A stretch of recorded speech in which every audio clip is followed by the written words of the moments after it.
in this very box is a brand new Vitarazi Moster 185. It smells delicious already. We're gonna tear into this box and get to know the story of why I have a brand new engine sitting here.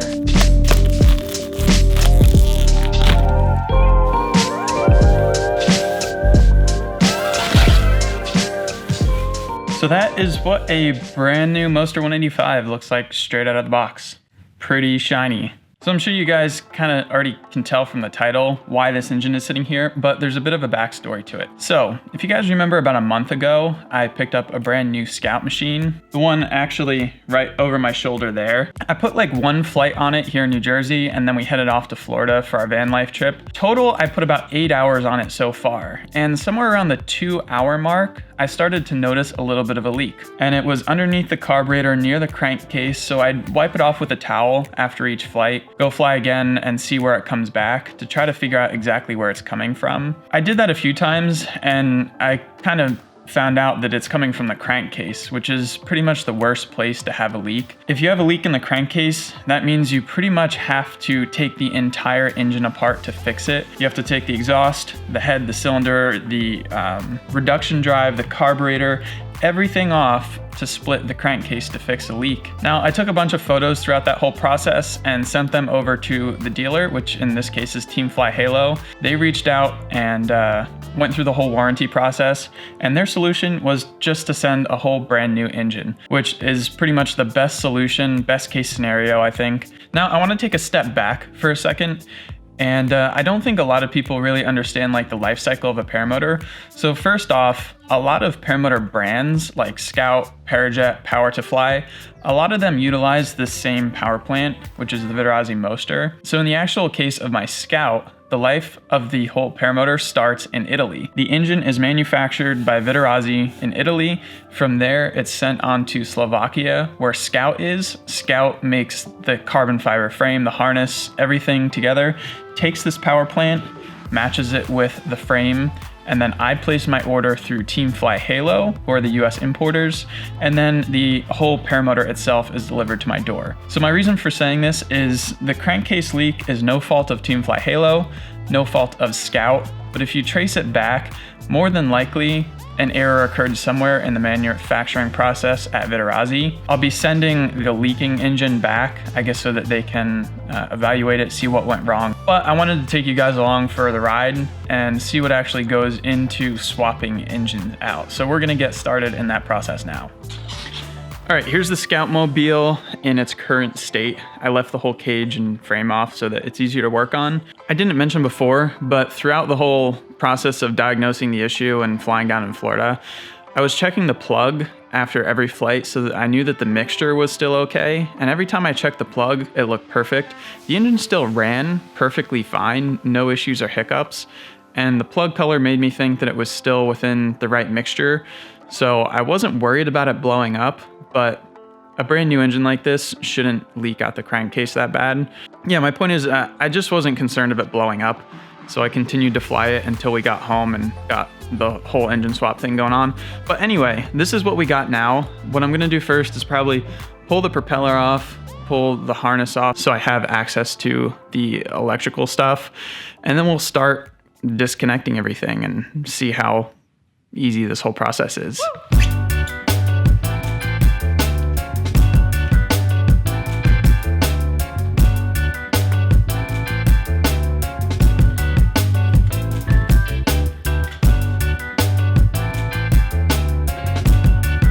All right, I just noticed something very interesting. These new MY19 Mosters have a different airbox. That was one of the upgraded features that they did. And online, I've seen at least 4 or 5 cases where the airbox came off and went through someone's prop. Now, in each case, there's always like speculation of, was the hose clamp tight? Was it a failure of the new system? Did the user do something wrong? So I heard about these issues before I got this motor, and I wanted to make sure that my airbox was installed properly. So I took everything off, checked it, and put it back on and ensured that the hose clamp was very tight.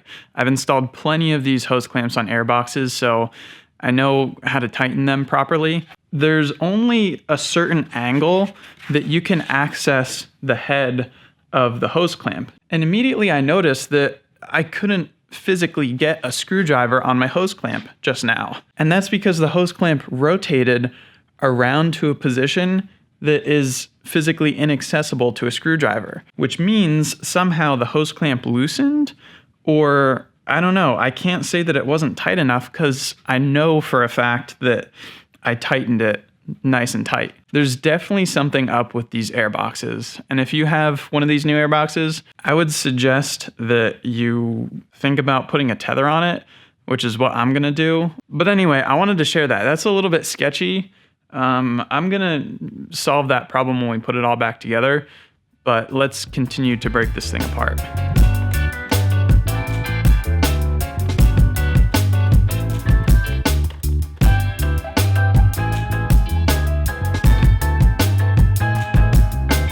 All right, here we go. We're pretty much ready to drop the engine off of the frame. There's 4 vibration isolation mounts to undo.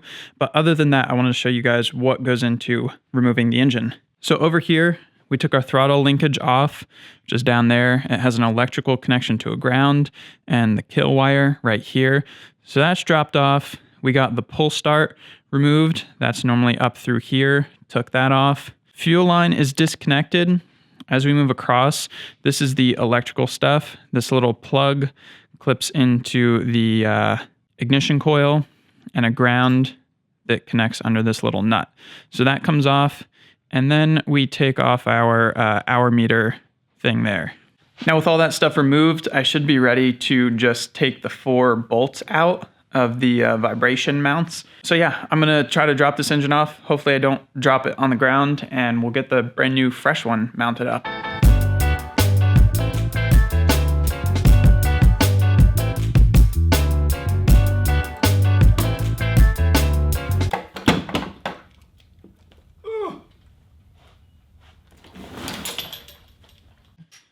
Woo, that's a little bit heavy. Frame is not balanced anymore, laying on the ground.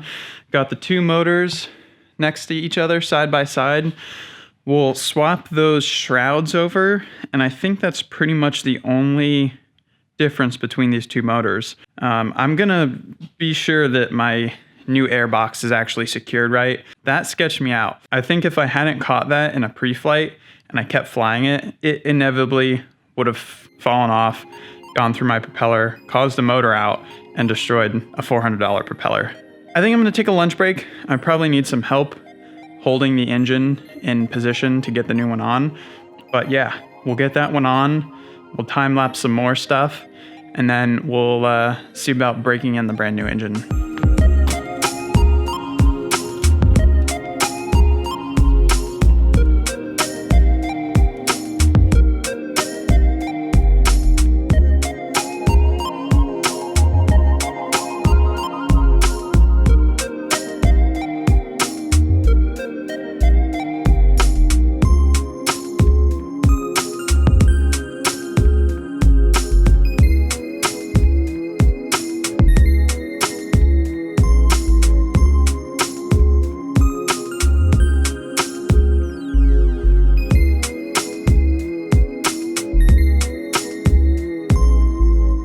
For the record, that shit's tight. If it blows off and explodes my prop, definitely tight. Ugh.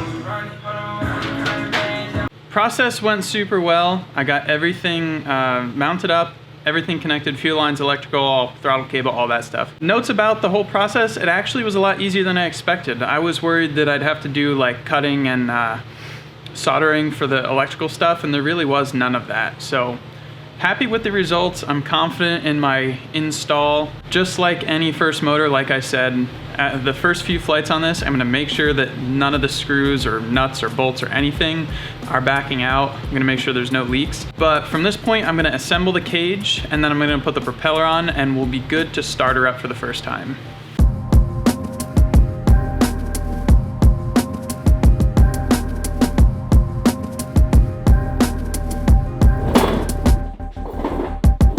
All right, cage assembled, now it's time for the propeller. If you guys remember when I did the very first unboxing of this new Scout, One of the things I was excited to test was this new propeller. The unique thing about this Scout propeller was instead of 130 centimeter diameter, it's 132. So I was excited to test it, and I put 8.2 total hours on that engine and this propeller, and I've come to the conclusion that I still like the E-prop most. The E-prop weighs somewhere around 600 grams, and this guy's somewhere around 800 grams. And what that means is the E-prop accelerates a lot faster. You have much better throttle response. This one I think definitely does have a higher top end thrust, but to me, what's more important is that snappy throttle response. So that means I will be mounting up my E-prop once again.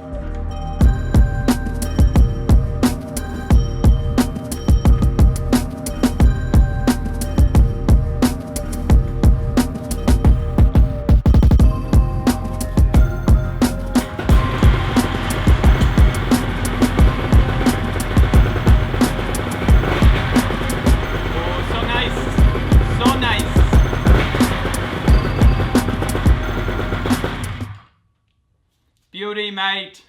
All right, everything works. She's good to go. Like I said, tomorrow I'll do the break-in, and I think we'll be flying tomorrow actually, because weather looks decently good. Stay tuned for the first break-in and first flight on the motor. If you guys have any comments, questions, leave them down below. I'll do my best to answer as many as possible. And if you enjoyed the video, drop a like. We still got some Risky Biscuits sweatshirts. They're not gonna last long, so get them before they're gone. Check those out down in the web store. Everything's linked below. I will see you guys in the next episode. Till then, fly safe, have fun, peace.